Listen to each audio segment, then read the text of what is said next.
Hey everybody, welcome back to another video. I hope you guys are all having a wonderful Monday. Welcome to 2021. Here we are back again. It's hard to believe 2020 is already over. It feels like it was just a blink of an eye, but hopefully this year will be better than last year. And we're going to start off this year with a bang. We're going to be talking about some Crested Gecko pairs that are going to be happening here in the near future.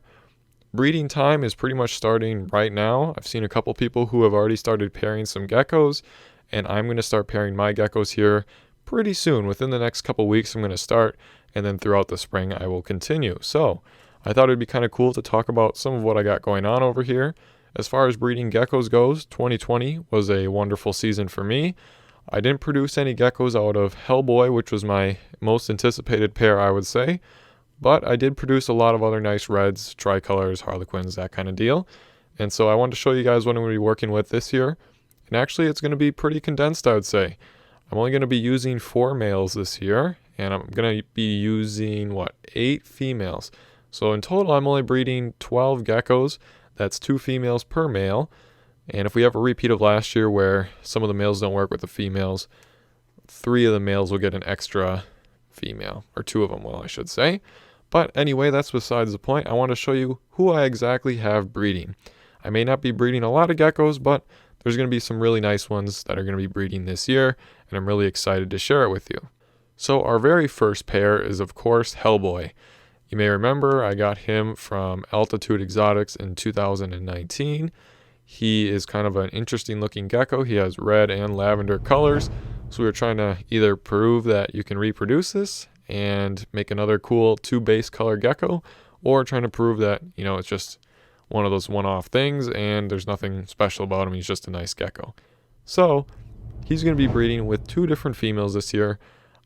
Chunky Monkey, who is from Pangea, just a kind of patternless red animal. You can see also needs to go on a diet because she is obese. And also Autumn. Now the reason I chose Autumn and not Lissa like I did last year is because Autumn is proven 2 times now. She's about 5 or 6 years old, I want to say. So she's had 2 good breeding seasons, and she'll be hopefully someone that can breed with Hellboy because he was having trouble last year. So this is one of the pairs that I'm hoping is going to work out because I really want to see his babies, but we'll have to wait and see. I'm just hoping that putting him with a proven female will help a little bit. Next up, my favorite pair of this year, Vector, my male, who I acquired, I believe, in 2019. I've been growing him up since he was a juvenile. When I got him, I think he was like 13 grams maybe, or like 20 or something like that. He was pretty small whenever I got him. I believe it was around late 2019, but he's finally big enough. He's going to be breeding this year. He's probably one of the nice males I own. He's got a lot of high white pattern, very dark base coat, and he's not a lily white. So those 3 things make him very valuable in my eyes as far as a male breeder goes. He's fantastic, and I'm really excited to be working with him this year. So I'm going to put him with Apples, a proven red patternless female. I don't know where she came from, or I do know where she came from. I just don't have any lineage on her, but she's just going to hopefully produce some really nice red high white babies with him. She produced a lot of very bright reds this year, so hopefully with him it'll be some high red, high white animals. And then the other female he's going to be with is actually a gecko I produced out of King and Autumn, who you guys probably know by now because I've had them pretty long time, I would say, a couple of years at least. Not King anyway, but Autumn. And this is one of the babies from 2019. I'm going to be breeding him with her later in the spring. I mean, she's already pretty big, but I'm going to give her a little extra time too. Hopefully that works out. I'm just hoping that these pairs work out okay, but that's the plan anyway. So those are his 2 females. Next up, we got Diamond, also another very nice animal. I believe I acquired him in early 2019, I want to say. I know it was at the Sewerfest Reptile Expo, so it definitely wasn't in 2020 because I didn't go to any. But he was also a very small male when I got him, and I've been growing him up. And this is the year he's finally going to blossom into a breeder animal, which is really cool. And he is also a very nice dark and high white animal. Not as nice as Vector, but pretty dang close. So, and he's also not a lily white, by the way. So he is going to be breeding with Lissa, who is my first ever Crested Gecko. Now, it's funny because I've had her for the longest, and I have not bred her yet. She was growing up, tried her with Hellboy, didn't work. She didn't produce any good eggs. So she's still a virgin after all these years. And I have not proved her out yet, which is kind of crazy to me. So we're going to slap her with Diamond and see what they can do together. She doesn't really have any pattern, but she's pretty dark, or she was when she was younger. And he's pretty dark too, so we'll see what happens. And then Red Velvet is the nicest red gecko I own.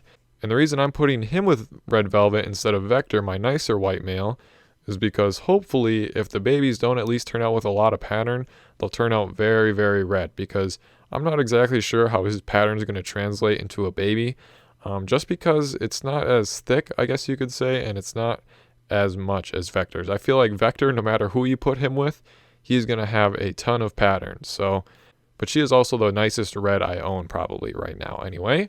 Now the last one we have for today is a potential pair. I'm not exactly sure if I'm going to do this one or not yet, but I'm going to tell you guys about it because it might happen, and I want to make you aware because it's going to be pretty cool. So my male lily white, who I got last year, last year, or was that this year? I don't even remember.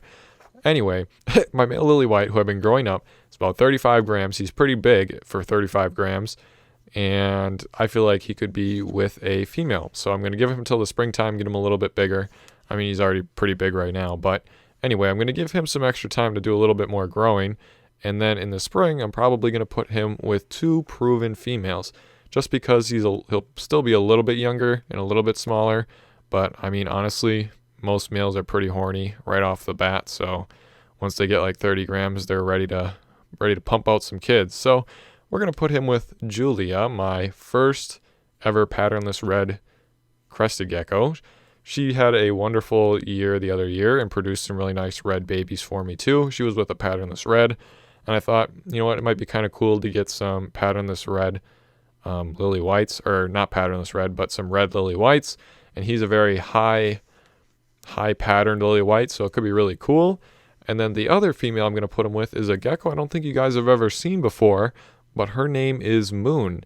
And now she has a little bit of pattern. It is pretty white, and she is pretty dark, and she is from Pangea Reptiles. Now, I've never showed you her before because, well, she's just kind of an average looking female gecko, I guess you could say. I never got an exact hatch date on her from Pangea when I got her, but from my knowledge, she's at least 5 or 6 years old. She also is a proven female breeder for me, and she's had some interesting babies, I guess you could say.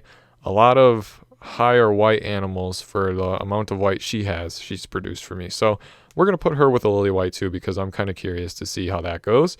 But they're both proven. They're both very calm, and as far as like being aggressive towards the males when they're breeding, I think these two are the calmest two I own. So it'll give them a little bit of extra help, I hope. But anyway, that's about all I have breeding this year, believe it or not.